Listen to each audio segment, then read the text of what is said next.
Guys, welcome to the channel Rockin' the Country. I'm Don. We're 2 days away from Thanksgiving, and some of you folks have already made gift requests for songs for me to do, like Lucky Man and so on, that are sort of this time of year where we're mindful of being thankful, grateful, and all that. I certainly, for living in the United States and having been born here, many folks are mindful of the advantages we have having been born into a place where there is less suffering than in many other places. And in fact, there's a lot of hope here. So with that said, David Baumer made a gift to the channel for me to do Daryle Singletary's Real Estate Hands. I don't know this song, but David wishes me and my family a happy and blessed Thanksgiving. So David, thank you for that. And I will extend that from David to everybody out there as well. So let's see what Daryle's got for us with Real Estate Hands. Real Estate Hands. I can't even imagine where the song would go with a title like that. But thank you for this gift and this request, David. Absolutely. I'm always humbled and thankful for the gift requests.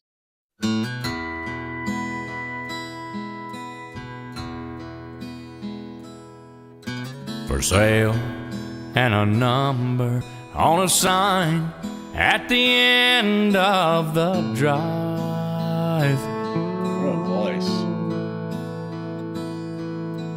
Plastic toys and a swing set, all tangled up in grass that's grown knee high. Ouch. I walked up on the front porch of the house where our love made its last stand.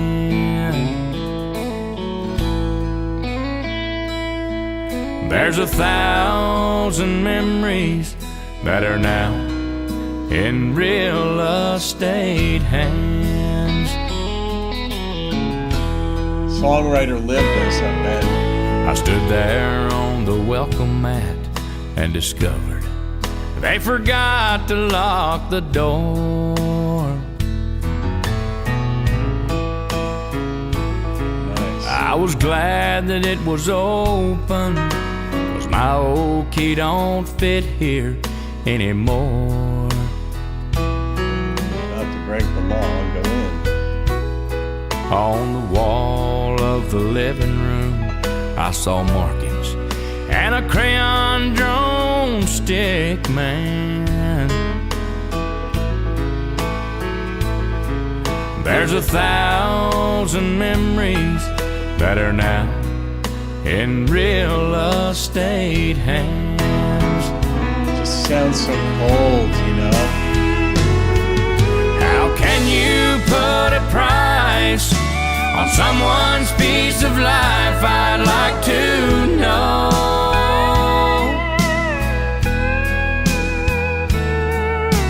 Something so precious can't be bought or sold.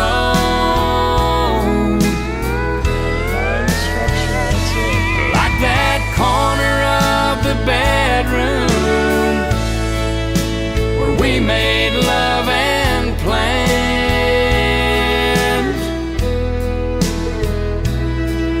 There's 1,000 memories that are now in real estate hands. Ouch. Sometimes you just have to recover. Like, yeah, you could blow through a song and get some of the meaning and feel it sort of topically or in the middle. But like, if you really want to feel the import of these songs and the practice and the cadence and how are we going to sing this? Are we going to change this word, keep that word in? Are we going to bring in steel here? Are we going to have fiddle come in? Are we going to leave it just vocally? All these different parts, but you can just feel, like if you allow yourself to imagine in your mind's eye, you know, the crayon drawings on the wall and all that, and then you contemplate what is life, you broaden it, and you're like, okay, this is done every day. Memories are bought and sold. And even when people don't get divorced, even when families haven't been broken up like that, and the mom and the dad are going to downsize and move to Florida or South Carolina or Arizona or wherever, the memories, it's still very difficult, but it's done every day. We associate places. Just the human brain, it's the power of association where we associate certain things. And the house itself is, as Anne Lamott said, a place to keep the wolves away. But it's where memories are made. And that's where you associate decades ago plans and conversations and things that happened. All right, let's go in for round 2, David. Goodness gracious.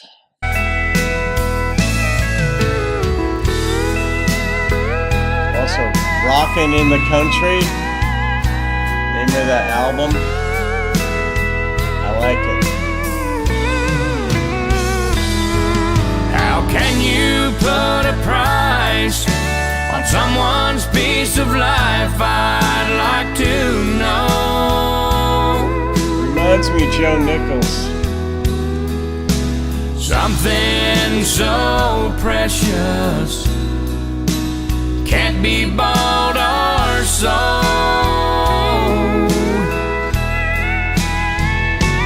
like that corner of the bedroom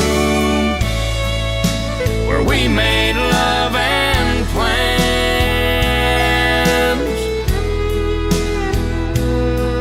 There's 1,000 memories that are now in real estate hands. There's 1,000 memories that are now in real estate hands.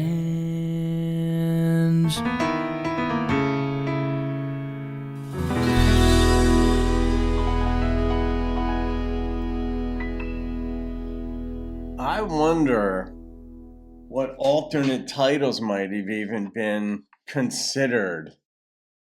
Because what you're presenting is the sterility of the sale of a home. Whereas to me, it's so personal. To him, it's so personal. To you, it's so personal because you lived there, you grew up there, or you had children there. We didn't get the backstory. Maybe there wasn't a divorce here.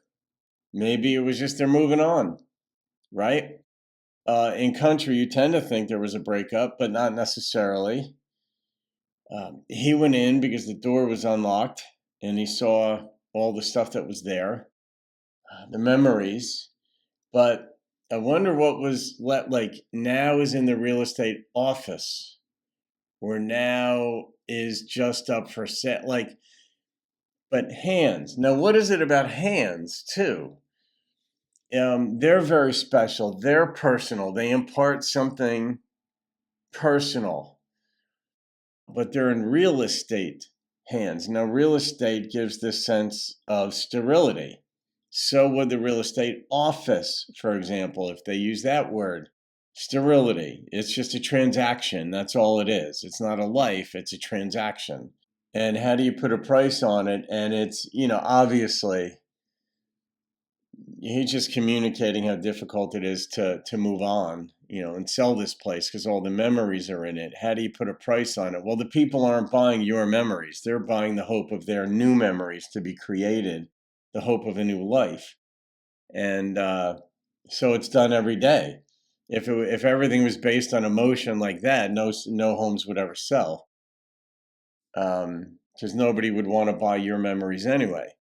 So it is just very simple. They're buying the structure. They're buying the school district. They're buying potentially low taxes, or in New Jersey, absurdly high ones. Yes, it is what it is. You could dissect it every which way. But Daryle's voice, I'm so glad I figured out who he reminded me of. And it's Joe Nichols. When he sort of drops and hits lower notes and then comes and carries, comes up a little bit and carries it. He very much reminds me of Joe. But Daryle just had this voice, just this delivery that was pure country. And just he could sing a ballad, and not all A or B or C listers can sing ballads. Not everybody makes their songs believable. Daryle made his songs believable. And I love the name of the album, Rockin' in the Country. I noticed that midway through the song, and I'm like, oh, that's Rockin' the Country. That's me. That's the R. Occasionally that mug is there. So, David, beautiful song. It wasn't a song of thanksgiving per se, of course. But, all right, I'm going to rate this one. And the number that popped into my head was a 9.2. I mean, you guys are just on a roll. I haven't given out a 7 in years.